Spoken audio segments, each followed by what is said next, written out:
Nadine.com présente. Mes connaissances ne sont pas là.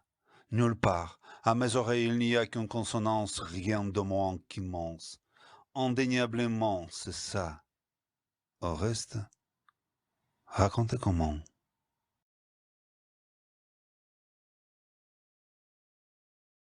Contes et légendes d'Alsace.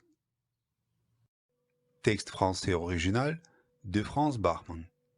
Lu par Constantin Nadaen. Dessin de Fred Hiver. Les grenouilles du Haut-Königsbourg. C'est l'histoire d'un homme qui avait mauvais caractère. Un méchant homme, comme il en existe souvent dans les légendes, et parfois aussi en vrai. Celui-ci était bûcheron. Il travaillait dans la forêt du Haut-Königsbourg et habitait dans des villages au pied du château. Le métier de bûcheron était alors un rude métier. Il fallait bien de la peine et de la sueur pour gagner son salaire et faire vivre sa famille. Notre bûcheron travaillait dur, en effet. De toute l'équipe, celui qui montrait le plus d'ardeur à la tâche, mais celui aussi qui était peut-être tout le temps se mettait en colère. C'est qu'il avait surtout une idée en tête, l'argent. Il n'en avait jamais assez. Pour sa maison qu'il voulait plus grand, pour ses habits qu'il voulait plus beaux, et pour toutes ces choses que d'autres, plus riches que lui, possédaient. Ce jour-là, justement, il était de fort mauvaise humeur, parce que le travail n'avançait pas assez vite à son gré. Sa femme était arrivée à l'heure de midi, portant dans une gamelle le repas qu'elle avait préparé pour lui. À la première bouchée, il prit un air dégoûté. « Qu'est-ce que c'est que ces frichetés-là » brailla-t-il. « On voudrait me faire avaler ça ? Qu'on le serve plutôt au chien !» Et il renversa la gamelle et s'en retourna de plus méchante humeur à son travail. Sur le chemin de la maison, la femme du bûcheron retournait dans sa tête de tristes pensées, quand, près d'une mare d'eau, elle vit deux grenouilles qui se battaient joyeusement. « Voilà de quoi préparer un repas du soir qui changera de l'ordinaire », se dit-elle, tout à ses tracas domestiques. Elle entreprit donc d'en trapper en plein panier et se réjouissait à l'idée de les fricasser que cela ferait. « C'est fort étrange, remarqua-t-elle. Les grenouilles ne semblaient pas chercher à s'échapper. Elles étaient là et se laissaient cueillir une à une, sans bondir aux quatre vents comme elles font d'habitude. La femme du bûcheron crut même voir une rainette sourire malicieusement. Elle ne se trompait pas. Dans les instants qui suivirent, un événement bien plus extraordinaire encore se produisit. Au bras de la femme, le panier dévance dans lourd, elle le posa à terre, enleva la serviette dont elle l'avait recouvert et n'en crut pas ses yeux. Plus de grenouilles. Le panier était rempli de pièces d'or. Revenue de sa surprise, la femme de bûcheron décida de cacher le panier et de ne parler de ce prodige à personne, même pas à son mari.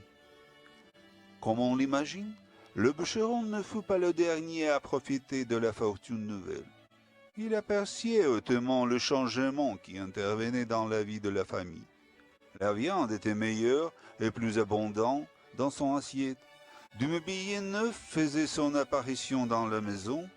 De nouveaux costumes du dimanche, taillés dans le plus beau tissu, pendaient dans l'armoire. Bien des fois déjà, le bûcheron s'était interrogé sur ce mystère.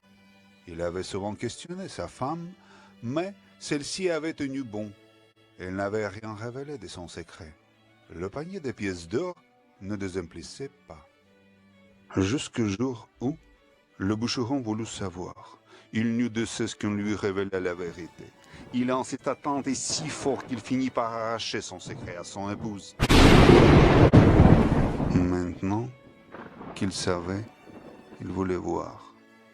Il découvrit le panier dans sa cachette, le tira à lui, enleva le chiffon qui le couvrait et plongea la main dans un paquet de grenouilles mortes depuis si longtemps qu'elles ont été aussi desséchées qu'une poignée de feuilles de thon.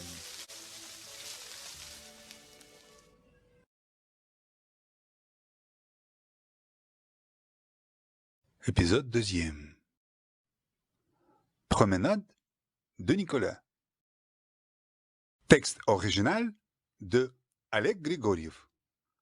Traduction de Konstantin Nadain et Franz Bachmann. Lu par Konstantin Nadain. Illustration de Valérie Dmitriouk. Qu'est-ce que vous faites? Nicolas se promène dans la rue. Il voit un rétameur qui soude une casserole usée. Qu'est-ce que vous faites, monsieur?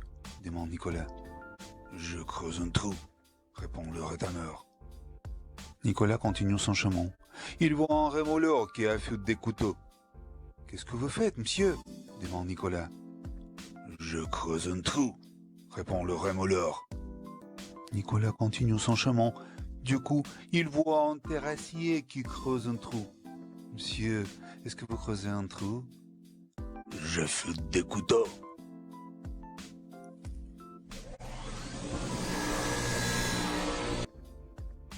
La trottinette.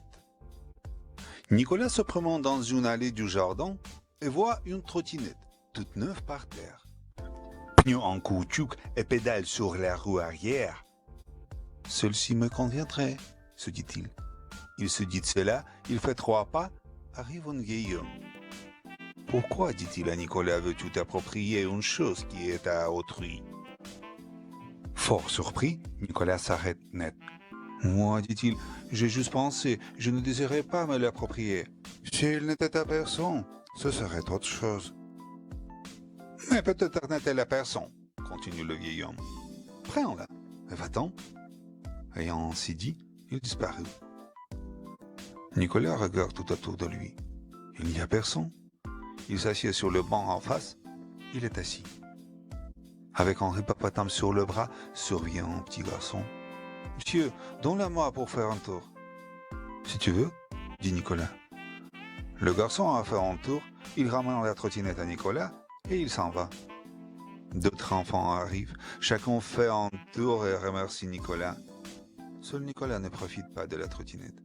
Il reste jusqu'au soir sur son banc. Bien, se dit-il, le vieil homme avait raison. La trottinette n'a pas de propriétaire. Au moment où il décide de la prendre, arrive un autre garçon, un grand, un redoublant peut-être. « Hé, gamin, c'est ta trottinette ?»« Non, pas la mienne, » dit Nicolas. « Pas la tienne, donc ce sera la mienne.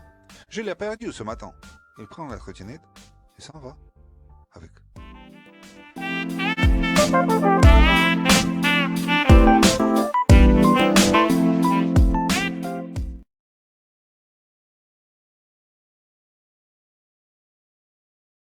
Der Hans im Schnurgelloch hat alles Wasser will, und Wasser hat das will nicht, und Wasser will das hat nicht.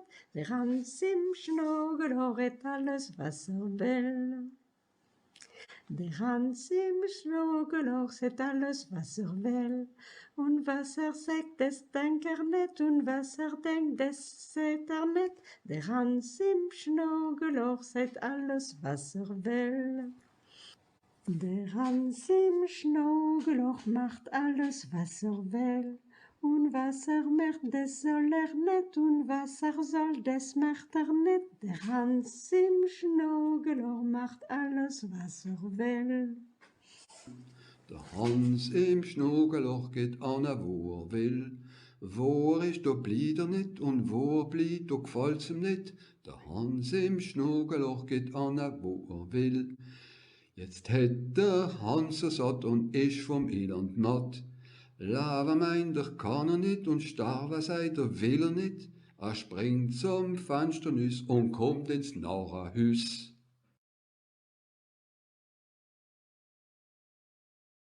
Il y a souvent très loin du mal que l'on dit d'un ouvrage à celui qu'on en pense.